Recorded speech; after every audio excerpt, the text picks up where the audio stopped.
West Denver. Sleep deprived and heavily caffeinated. All right, let's do this then. This is the Jeff and Bill Show. I don't agree with that. They don't always agree, but hey, at least they have coffee. Coffee. And each other. I love you, man. God help us. I want to bless him. We need all the help we can get. Now here's Jeff Hunt and Bill Thorpe. The Jeff and Bill Show on News Talk 710 KNUS.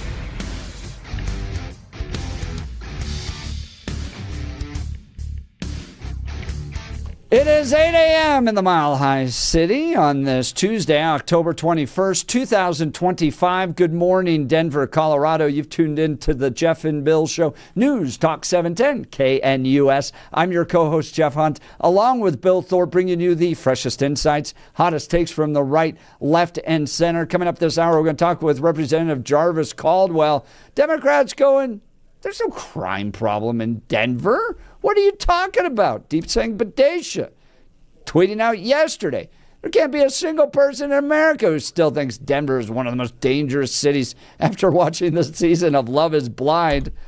Also, it's a straight lie that we rank in any top 10 on any current list. Really? Well, U.S. News and World Report ranks Colorado number 49 out of 50 for public safety. So who's right? Is Denver experiencing a crime wave? Serious crime problems? Or it's peaceful? This is traditional big city issues. Don't get so worked up about it. We're going to talk with the House Minority Leader for the state of Colorado, Jarvis Caldwell, coming up. Now is time, though, for news and comment with Blake Olson. Blake Olson. Blake Olson, news and comment.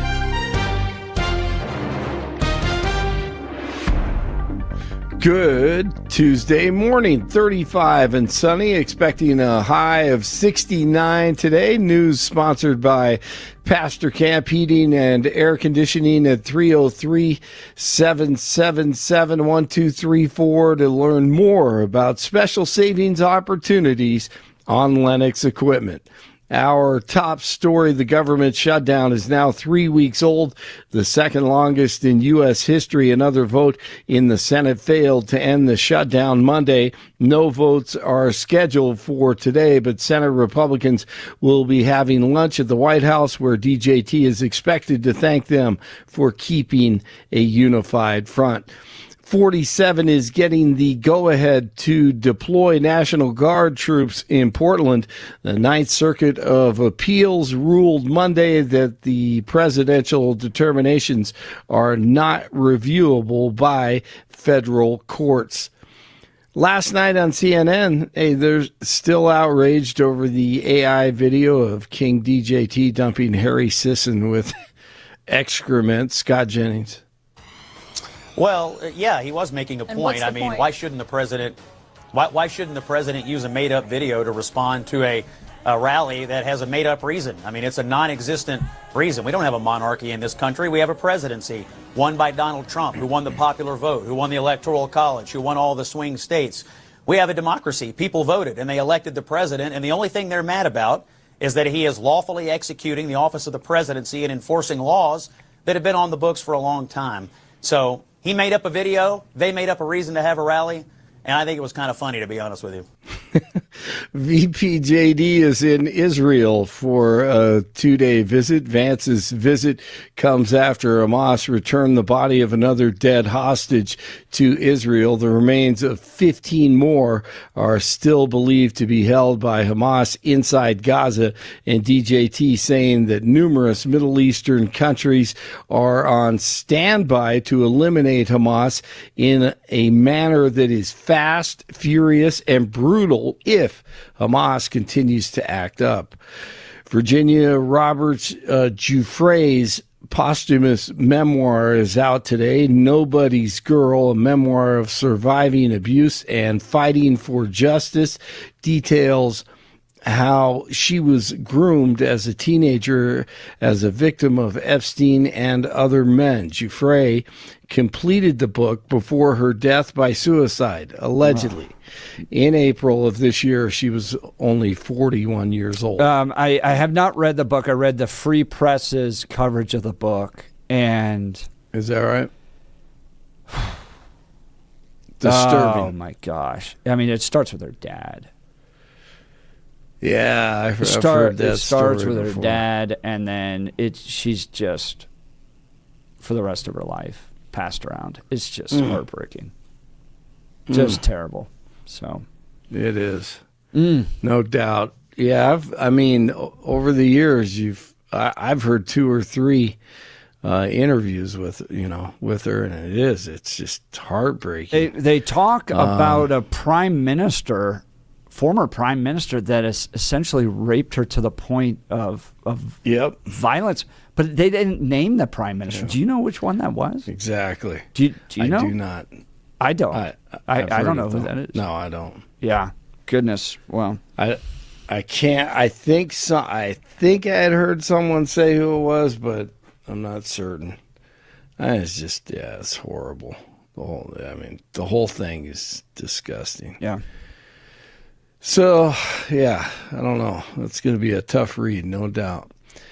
All right, Dr. Andrew Huff on Tucker last night was COVID-19 engineered so that certain groups were immune? There was a finding in a scientific publication that two different populations of people of Jewish ancestry, depending which line they're from, where one was more heavily impacted than the other. Mm-hmm. And that was Sephardic Ashkenazi. Yes. Basically. And that was the finding. And I think the point that he was trying to make, or maybe didn't articulate well, is that the agent can be tailored to have that effect. And that's absolutely true. And that's true. So RFK Jr. said that, I think, 2 years ago. Interesting. NFL last night, Seahawks over the Texans. Lions dominate the Bucks. The World Series is set. The Blue Jays will take on Shohei Ohtani. And the Dodgers, game 1 Friday night in Toronto. Avalanche at the Utah Mammoth tonight. Nuggets tip off the season Thursday at Golden State. The NBA actually gets going tonight. CSU Athletic Director John Weber had a press conference talking about the firing of head coach Jay Norvell. They started 2-5. That's the bottom line. And you can hear every explanation in the world. The bottom line in college football now, if you don't win in 2.5 years, 3 years, you're gone. That's basically how it works in Division I football. Big business. 31 in Centennial, 30 in Superior, 33 in Denver. Jeff and Billy continue. Blake Olson, News Talk, 710 KNUS. We'll string together a couple of really nice-looking days for Denver in the Front Range with sunny to partly sunny skies and fair weather conditions today and fair weather conditions tomorrow. Daytime highs will be in the 60s to near 70 today, mid to upper 60s Wednesday. Lows tonight and lows tomorrow night will be in the 30s to near 40 degrees. We're expecting a small chance for a few showers Thursday and Thursday night as a small system moves through. Temperatures will stay in the 60s Thursday and Friday, nights in the lower 40s. Fair Friday and Saturday. Meteorologist Don Day in the 710 KNUS Weather Center.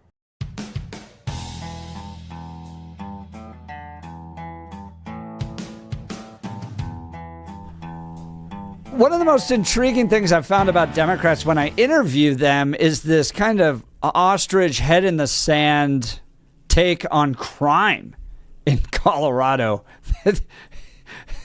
No, it's not a problem. What are you talking about? Things are doing great.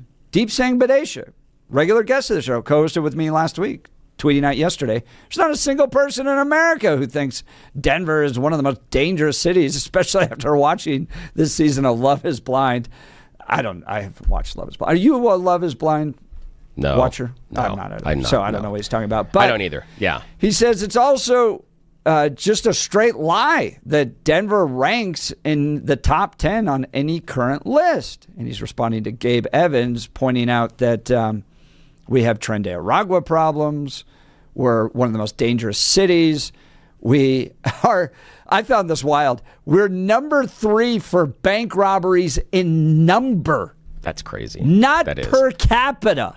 In number, next to California and Illinois, which have slightly larger populations than us. Just a wee bit. And then the Colorado House Republicans pointing out that U.S. News and World Report ranks Colorado number 49 out of 50 for public safety. What is going on? Is there a crime issue?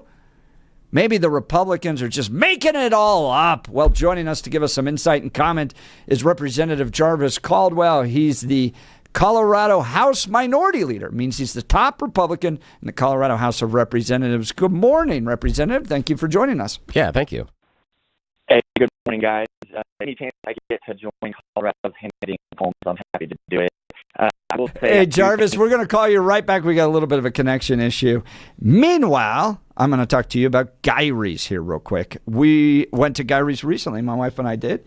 Location in Parker. Had a fantastic experience. We got to sit down with their professional designer, and they showed us an incredible selection of Hunter Douglas custom blinds, shades, and shutters. My wife my wife loved it. I was a little overwhelmed at first because I've never worked with a professional designer. My wife got to ask lots of questions, and they walked us through everything. Helped us find the perfect options to enhance the look and functionality of our space. So whether your curtains are clashing or you just want a fresh look, Gyrie's has the solutions for you. Their designers are the experts, and they can help you with everything from window treatments to full room decor.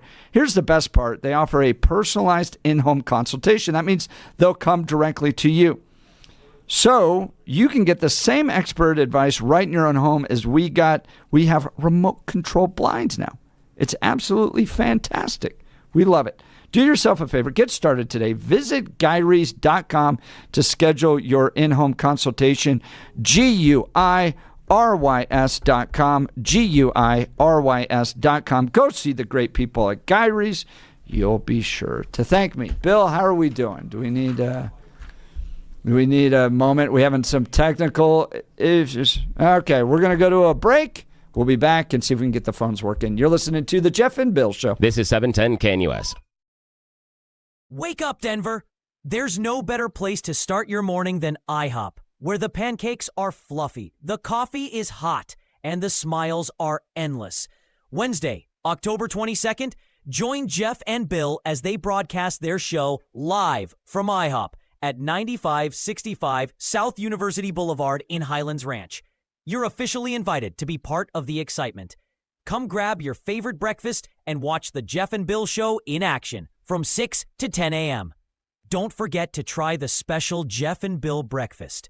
Pancakes, any style eggs, and crispy bacon, all for just $7.10. It's a deal as good as their hot takes. All they need is you. Bring your appetite, bring your friends, and kick off your day with great food and great conversation.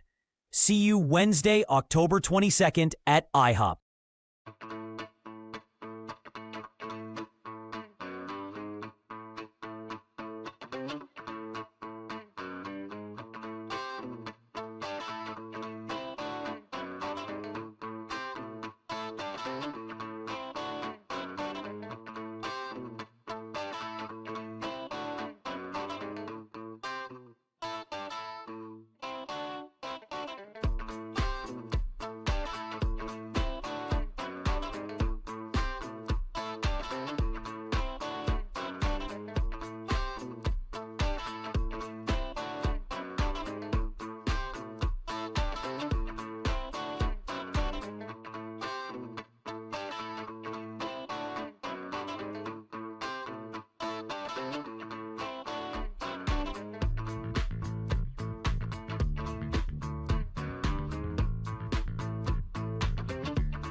Welcome back to the Jeff and Bill Show. I think we've got some of our technical difficulties worked out, but joining us now is House Minority Leader Jarvis Caldwell. Good morning, Representative. Thank you for joining the Jeff and Bill Show.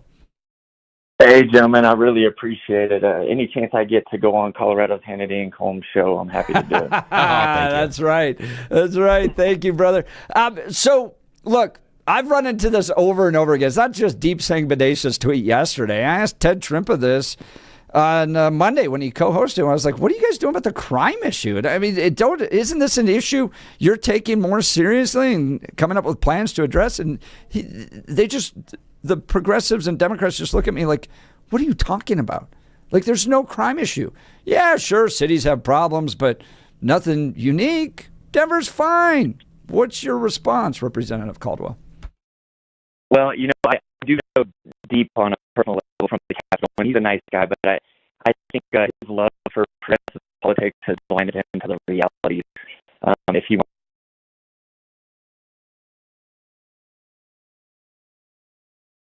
I think we're having technical issues on our end. He sounded great for a while, but it must be some of the computer stuff. It's the computer stuff that is the trunk line. It's no longer a trunk line anymore, but it's the system that is coming into our facility that is not doing well today. This is curse word. Well, we'll try to maybe get him back later this week. Later. I'm so sorry. It is a tech issue on our end. Well, we probably can't take anybody's calls today. Can we? I mean, not just his. We can try, and we'll see what happens. Yeah. All right. Dang it, thought we had that. Because we were trying to work around the system that was doing here, and it was clean beforehand. I could hear him. Everything was fine. And then we got the clicks and the clips and all this stuff. All right. Technology's wonderful. Bill and I will pivot here a little bit. I mean, I saw this decision come down yesterday that has to do with ICE bails. This was fascinating. Okay. So, judge here in Colorado, joining a wave of similar rulings across the country, a federal judge in Denver has ordered the release of a man held for 5 months in Aurora's detention center and ruled that federal immigration authorities' new policy of denying bail to longtime undocumented residents of the United States likely violates federal law. This is coming from the Denver Post. The ruling, released Friday night, also temporarily prohibits federal immigration authorities from deporting or transferring that man. His name, Nestor Gutierrez, and similar immigrants without legal status currently being detained in Colorado. U.S. District Court Judge Regina Rodriguez's order appears to apply to detained immigrants who've lived in the U.S. for years and who, for more than 2 decades, would have been able to seek temporary release while their immigration cases play out. Her order prevents the transfers or deportations while the rest of the lawsuit continues. So they get to stay here in America, they get out on bail, and will go through the legal process of deporting somebody who's here illegally. Man, America, so generous.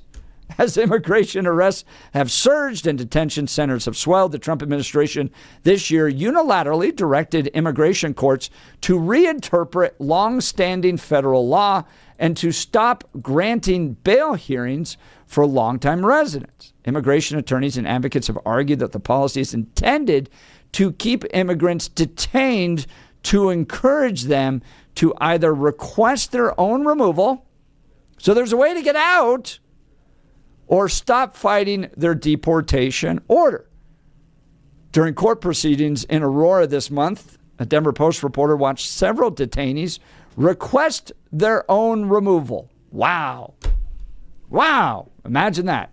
So controversial, you just leave the country that you're not here legally in. So wild and controversial. Some had previously filed asylum claims or said they feared returning to their home countries, but chose to stop fighting their cases in order to end their detention. So, look, you've been here a long time. You've been here illegally a long time. Understand, you've probably put roots down into this country that you're not supposed to be in. But understand, you put some roots down. Okay, so you get swept up by ICE. You have an option. You can quickly go home. Easily go home.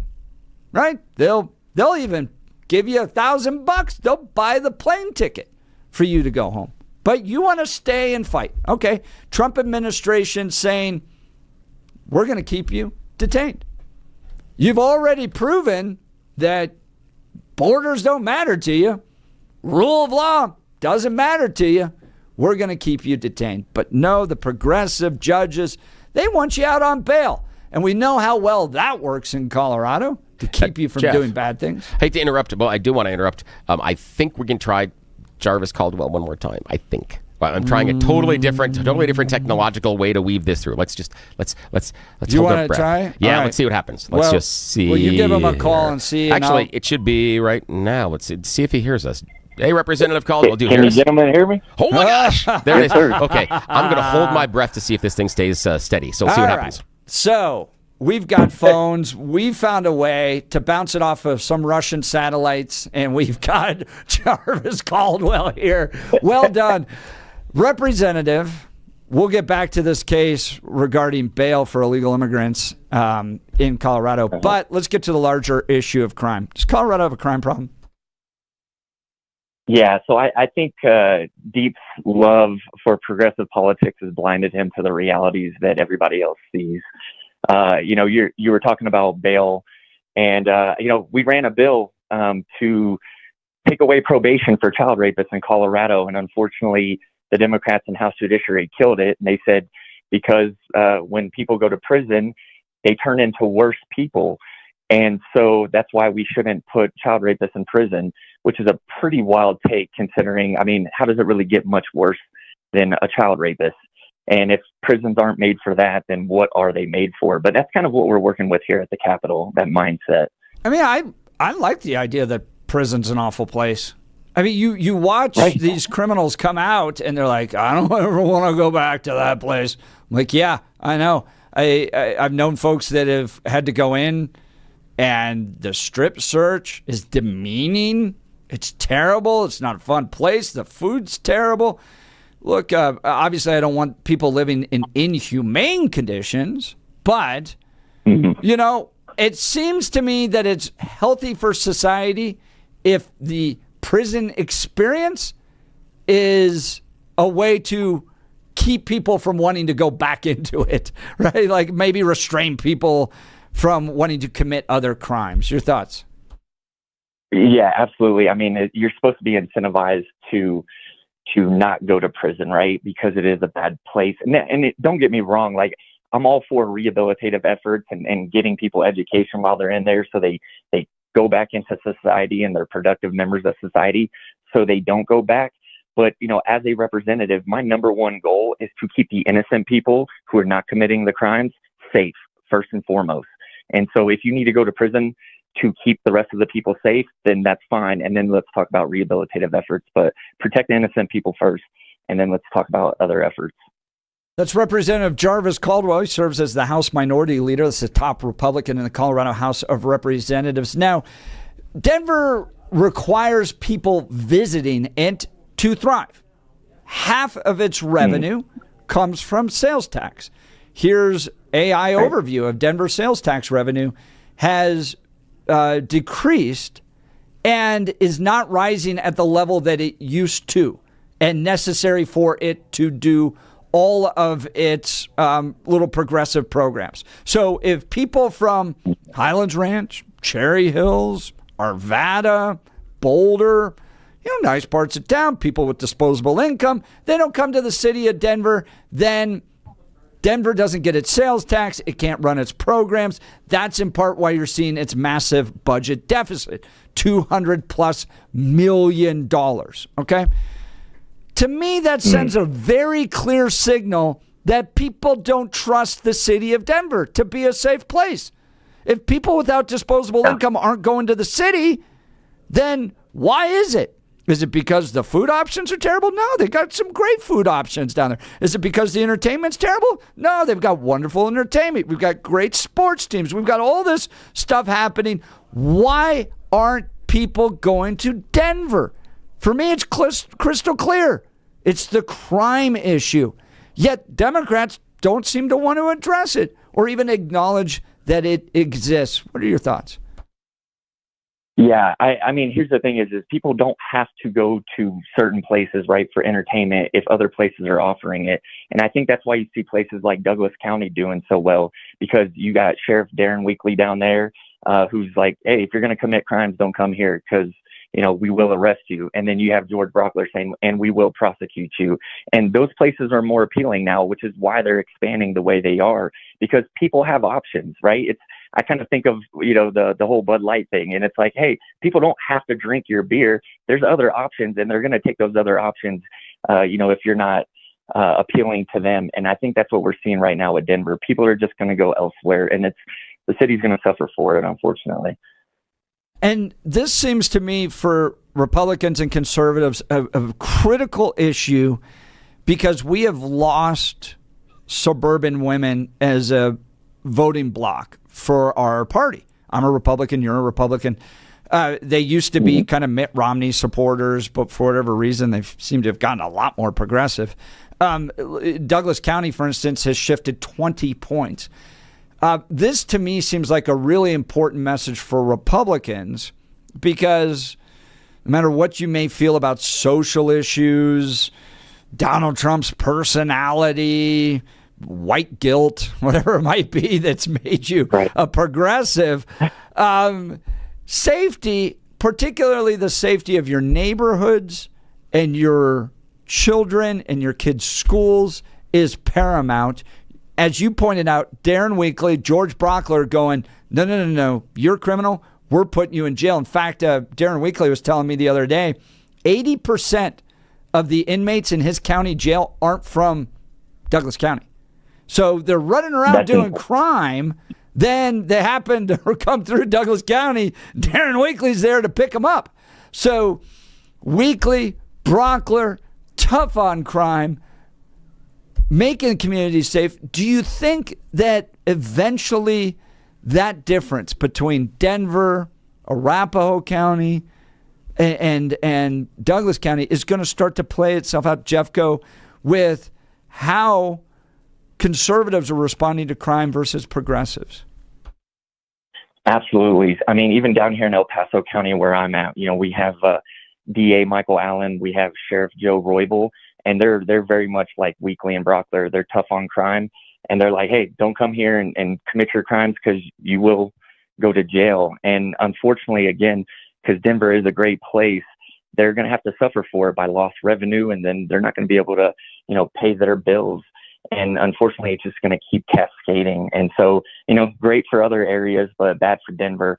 You got to turn it around. If you don't have a safe society, then you don't really have a society, right? Because you just can't, you don't feel safe going about your daily life, taking your kids to school, letting your kids play outside, going to work, going to, you know, entertainment events at nighttime. And so if you don't have a safe society, then, you're just going to keep going backwards. And unfortunately, that's what we're seeing in Denver. Talking with Representative Jarvis Caldwell. He's the House Minority Leader. That means he's the top Republican in the Colorado House of Representatives. Let's talk statewide. Jared Polis, Phil Weiser. All right, so I look at what these guys are doing. Jared Polis is in like his senior year of high school at this point. Dude's totally checked out. He's making videos, dancing around with headphones on. He was at a Diwali celebration recently. Like I had like total Michael Scott office vibes coming from Jared Polis at the Diwali celebration. But I don't think he cares at all about trying to reduce the crime problems in Colorado. We know Phil Weiser's background, that you had to commit 2 or 3 car thefts before he was going to pick you up. That dude entirely focused on suing Donald Trump. And if, God forbid, you're a state trooper or trooper up in Mesa County that notifies ICE of an illegal immigrant, well, they're going to bring down the hammer on you. But statewide, I don't see Phil Weiser, Jared Polis, one, noticing that Colorado is a crime problem, or even concerned to address it at all? Your thoughts? Well, I've thought about this a lot because a lot of times when you have a governor going into his last year in office, a lot of people think that you're just going to get a lame duck. What I actually worry about is that Jared Polis kind of goes all out. I don't know if he still has presidential ambitions, but what I'm really concerned about is, leaving a legacy because, after all, he did lose his bridge over Colfax or wherever it was. And so he needs some other kind of legacy. What does that look like? Does that look like environmental? Does that look like, a crackdown on energy policies? I don't know yet. So I don't want to be complacent and say that, well, he's on his way out. He's a lame duck, because it could be quite the opposite of that. And that's what I'm worried about. What about Phil Weiser? Guy wants to be the next governor, has built his entire campaign around Donald Trump, fighting Donald Trump. Donald Trump is a worse enemy to Phil Weiser than any criminal in Colorado. This guy could be the next governor. I mean, and according to Deep Singh Badesha's winning in all these Democrat polls, these internal polls and rooms, there's more energy behind Weiser than there is Michael Bennett, particularly because of the fact he's so opposed to Donald Trump. Your thoughts? Yeah, I mean, it's like, guys, get your own platforms, please. Like, run on something, stand for something, stand for cracking down on crime, stand for lowering cost of living. Don't just run as, I hate Donald Trump. I saw Jenna Griswold's tweet the other day about no kings. And it's like, that's really rich coming from you, considering you tried to remove President Donald Trump from the ballot and got slapped down 9-0 by the Supreme Court. And then, you're going to get out there and tout that you're fighting against kings. I mean, it's all ridiculous. It's all political theater. And the next governor needs to stand for something and not just be anti-Trump. That's Jarvis Caldwell, House Minority Leader. Text messages coming in. I do fear Denver. I want to go see The Lion King at the Buell Theater, Cirque du Soleil, the Ball Arena, even comedy clubs. They think they can just throw money making new Denver things like 16th Street. But bottom line, it's unsafe. Even taking an Uber down there, smash and grab robberies. Police look the other way when people riot and vandalize. You need people with disposable income to go to the city. I think addressing crime should be the top priority. Make it crazy safe. In my opinion, I've called for it. Bring in the National Guard. We saw crime drop in Washington, D.C.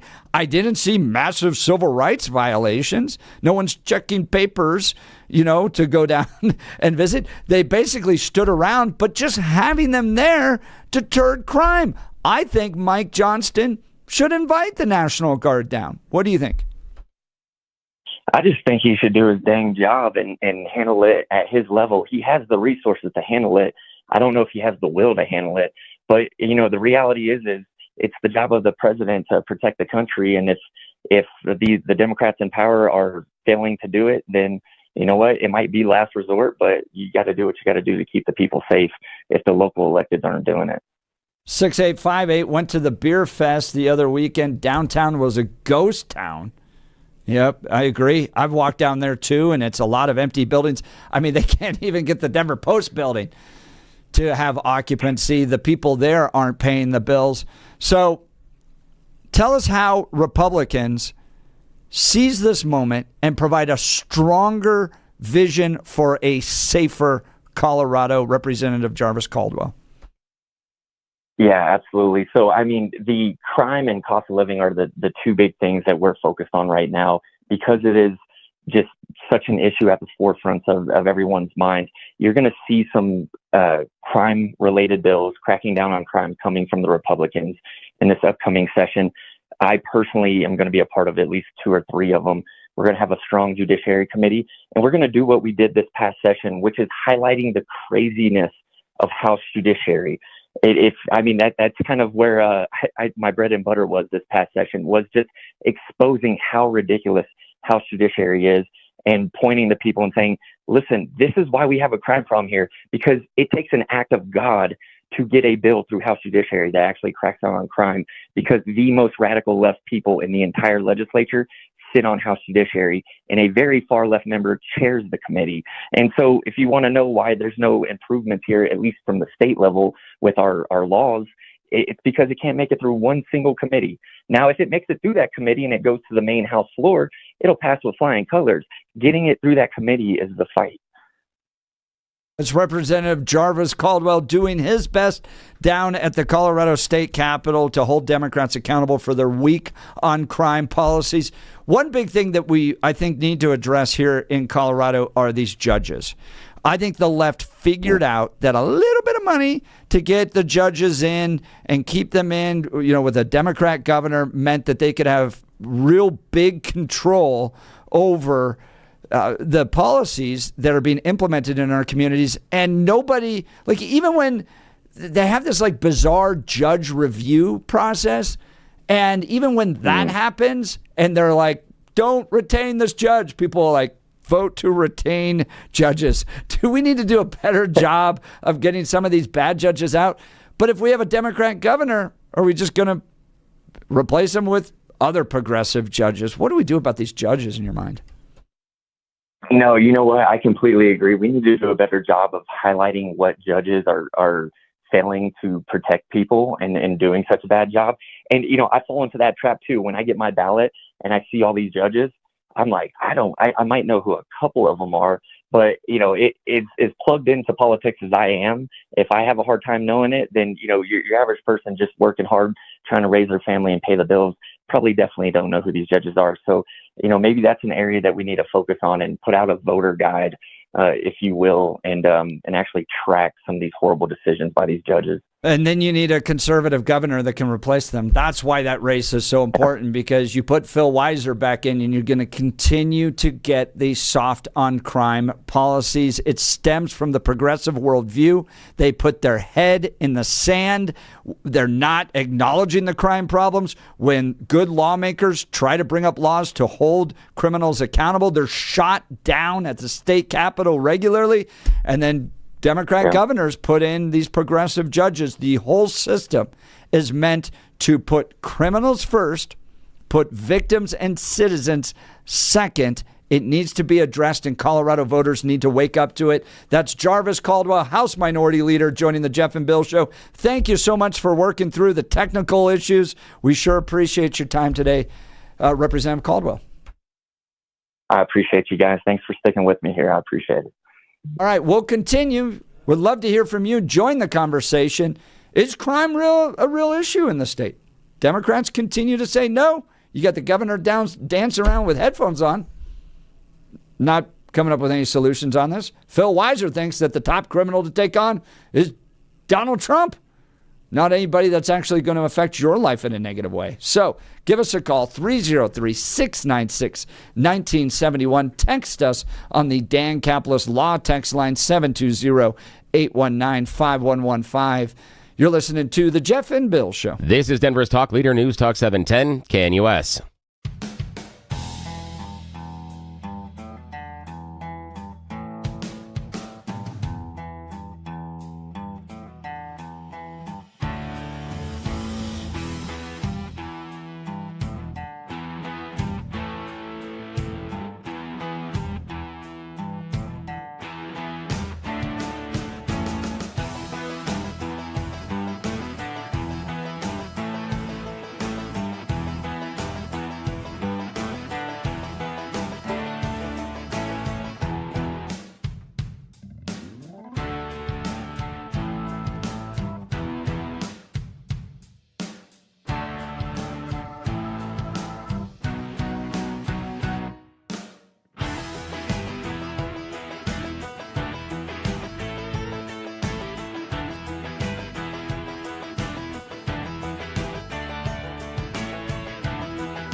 All right, Bill, I want to go back to this story and get your thoughts on this.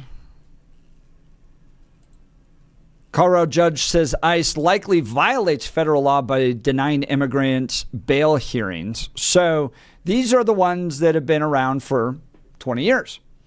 And Trump administration going, one way we can force your hand to want to leave without having to go through a long trial process is by reducing bail or eliminating bail. So you get picked up by ICE, put in a detention center, you can leave. But it's going to be via a plane to another country. Or we could go through a trial. And if you want to go through the trial, you are going to sit in the processing center until that trial's done. What are your thoughts on that? I'm somewhat curious. One, the idea that just blanket, because we've accused you of this crime, it's no longer bail eligible. I find that curious, because if that's the case, what other crimes could we potentially, based on our politics or the way the wind blowing is the time, do that as well? That's where I don't like slippery slope arguments, but I'm just saying if we can apply it here and we make it policy, can we then cross apply it in other places? The other part is what I'm a little bit surprised at is that it seems that what the solution being proposed is something that is more costly to the American taxpayer. And that would mean hanging on to the individual potentially for years, depending again on what they're accused of. And the other part I've got is looking at the structure of the bail, and just like with criminal defendants in other situations, what are we looking at? Like, if someone has crossed into America illegally and has no other violations, but the administration wants them out, why does it make any sense at all to hold that person without bail, given their history here? Now, if you're talking about someone that is a member of TDA and has other things on their rap sheet that they have been accused of or what have you, then I think it's a different conversation. But what worries me is this blanket approach of, because you've done X, we now are going to not allow you to have bail. That seems odd to me, especially in America. I don't understand why that seems to be okay. But I understand why it would make sense, because I don't think that actually the legal process or finding out if these people are even in the country illegally or if they're part of this migrant crime wave that Donald Trump talked about is the point. I think the point is we don't think you should be here. Get out. And in fact, we've seen individuals that have been confronted by ICE that they look Hispanic and they speak Spanish. And because they didn't have their U.S. ID on them, despite being citizens, they've been arrested and detained for a while. So if we're not going to involve bail or anything else, at one point, do we just do have the argument from the administration? We need to have judicious expatriation of these people immediately. We just need to move them out. A actual trial or a hearing, that gets in the way. That makes it less efficient for us. So we should just decide who's illegal, say they are, and then get them out of here. That's the thing that it seems that what we're trying to do is break down the process of the due process that we have here.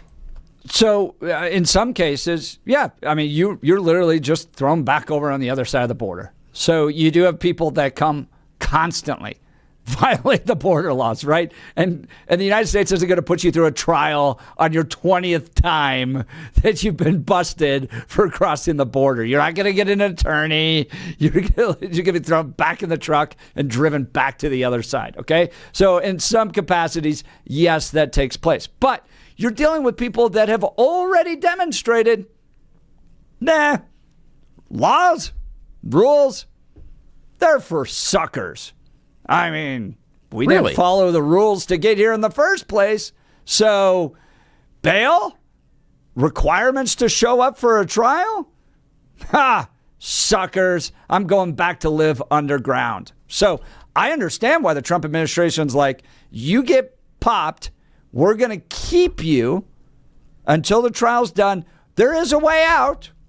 Oh, there's an easy way out. In fact, we'll buy you the plane ticket. You just get on the plane and fly back to your country of origin. Doesn't seem all that humane to me, dealing with people that have clearly demonstrated they already don't follow the rules. So that's my thoughts on that. Do you have a question? Yeah, the thing I've got is that if we're talking about, then again, in what I would say is the most banal example, just the person that crossed the border illegally and then could have been here for years without committing other crime, can we then come to the conclusion that they don't care about following the rules of the law? Because the predominant time they have spent in the country, they've followed the law. So I'm not certain that argument holds, that just because you cross the border illegally, it makes you a lifelong criminal. I think your behavior demonstrates that, and that's what I'm talking about. I think there is a gradient here of individuals, but this policy seems to push towards no gradient at all. The fact that we want to deny bail for everybody, and it doesn't matter. And I think it's in part based on what you gave voice to, the idea that, well, once you cross the border illegally, don't care. We don't care what you do afterwards. All of that is completely and totally irrelevant. If you go around human trafficking, go around raping, stealing, it doesn't matter. If you go around working and just maybe under the table or even with a stolen card or whatever it is for years and not committing any of the crimes, you're the same person. We will view you and treat you the same way. That to me is questionable. And I don't see why. Oh, because absolutely. To me, the issue is the same. You shouldn't be here.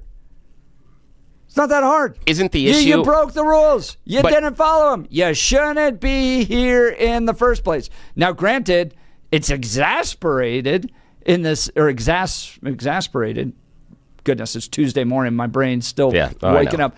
But it's if you're running around committing very serious, violent crimes, then it's very, very clear you shouldn't be here in the first place.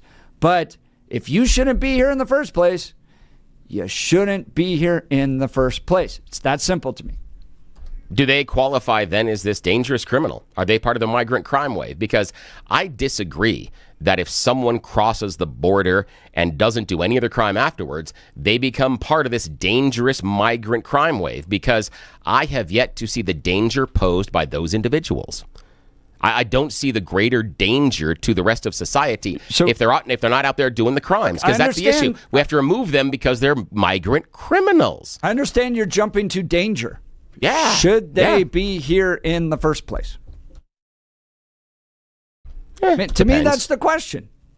That's the question. If you broke the immigration laws, you shouldn't be here in the first place. Yeah, but I think there are also processes and procedures as far as, asylum claims and other things that happen.